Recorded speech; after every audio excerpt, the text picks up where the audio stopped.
We make thermal and acoustical solutions for the automotive industry. We basically keep your car cool and we keep it quiet. And we do that via the converting of non-woven fiber, largely from raw materials derived from recycled pop bottles, into rolls which we laminate various metals onto and apply to vehicles. We try to focus on our region more than anything because local suppliers is where our niche is. There's so many companies around here that use this stuff. We ship to companies that are 2 miles away.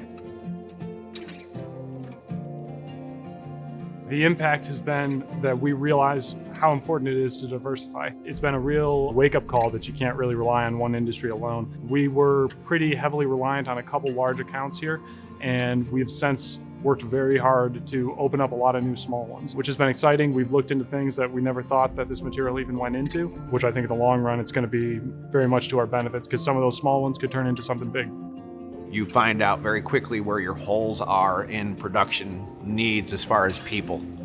You think you are good to go because you have these people here on the daily, and then when COVID hits and you lose people because of whatever reason, you see major voids in things that you probably took for granted on the day-to-day.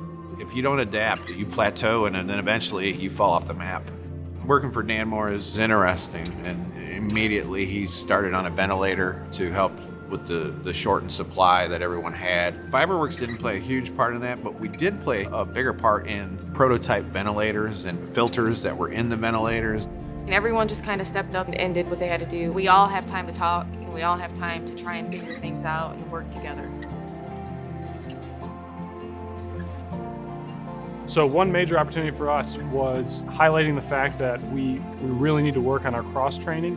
And so we've taken this time not only to do maintenance while things are slow and fix up the shop, but also to make sure that our key players are able to run anything, so that if something like this were to ever happen again, we have a few guys that are really capable on all of our processes. Always excited to be a part of something like this. I think it's important just to let people know that we're here.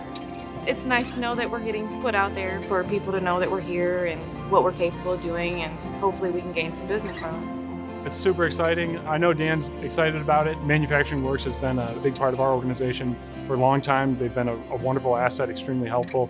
I've understood that Manufacturing Works has always been a staple of the Cleveland community, that they've been broadening supply chain bases, that they've been increasing people's access to networking and sort of helping small companies function more as a community and less as individuals sort of running in one big race.